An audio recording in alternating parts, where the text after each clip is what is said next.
This is Tim Bryce with my column titled Productivity Improvement.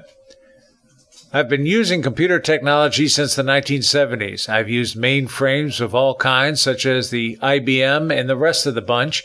That's Burroughs, Univac, NCR, CDC, and Honeywell.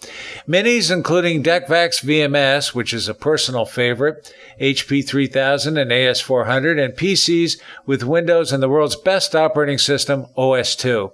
And yes, I have also used smartphones and smart televisions.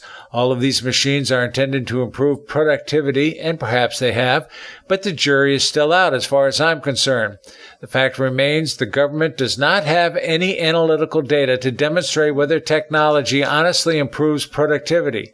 Perhaps the closest thing is the gross domestic product, the GDP, but that is a measure of output only, not the process by which it is produced. Technology has undoubtedly improved communications, but it has also caused more traffic accidents through abuse of smartphones. It has improved our ability to wage war, but at an incredible cost, thereby adding to the national debt. Even though technology is intended to improve life, it often becomes counterproductive due to misapplication by users. But blame the programmers who fail to make it intuitive to use. Let me give you 3 simple examples to demonstrate my point. First, as many of you know, I have served on over 50 nonprofit board of directors. Along the way, I have opened quite a few bank accounts for the various organizations.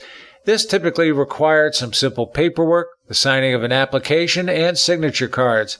Elapsed time, 15 minutes, tops. Just recently, as the new secretary of my homeowners association, I helped open a new account with a local reputable bank with a big name. I was joined by the president and treasurer on our visit to the bank. We dutifully supplied the necessary paperwork, but spent considerable time setting up the account on the computer, along with prepping for electronic banking. Elapsed time, 2.5 hours. Needless to say, this ruined the rest of our afternoon. Second, I wanted to begin working out again at a local gym. I discovered my Medicare supplement insurance provider would pay for my monthly membership, which makes sense as it encourages a healthy lifestyle. So I called my provider to apply for a special code to join the gym. I thought this would be rather quick and simple. Wrong. After traversing voicemail jail and waiting in queue, I was transferred to 4 different people throughout the United States. I finally found the right person who issued my special code, but it tested my patience. Elapsed time, 20 minutes for a simple code number.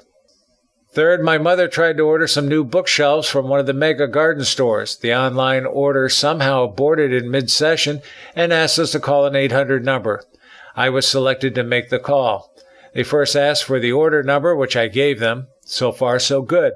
Then they asked for the last 4 digits of my mother's Social Security number, which I dutifully entered. Unfortunately, it didn't accept it. I was allowed to try it again and again, but still no luck.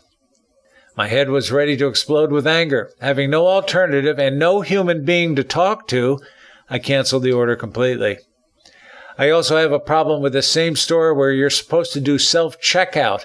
I personally prefer the classic checkout procedure where you work with a clerk who is concerned about customer satisfaction. I find it rather ironic the self-checkout still requires a human being to make sure you check out properly and don't steal anything. Where is the improved productivity here? If our technology is so good, it would seem we would see a noticeable leap in productivity in our country. Unfortunately, there is nothing at the U.S. Department of Labor to substantiate this. To me, technology simply represents the tools we use at work and home, and like any tool, we can either use it properly or improperly, like shooting ourselves in the foot. Even the finest tool in the wrong hands will produce inferior results. This implies there is more to productivity than the technology itself, that it depends on how the human being uses it. In other words, management is an integral part of the equation and something sorely lacking in recent times. Consider this. Number crunching has always been one of the prime benefits of computing. If this is true, then why does it take so long to compile a financial report or budget? After all, everything should be available at the push of a button, right? Unfortunately, corporations and government agencies operate with poorly designed systems and databases. Thereby, the reliability of data is doubtful, thus requiring rechecking. So for those companies claiming their technology improves productivity, show me the proof. Not your test runs, but a company actually using it. Friends, keep the faith. This is Tim Bryce in Palm Harbor, Florida. Follow me on the internet at timbryce.com.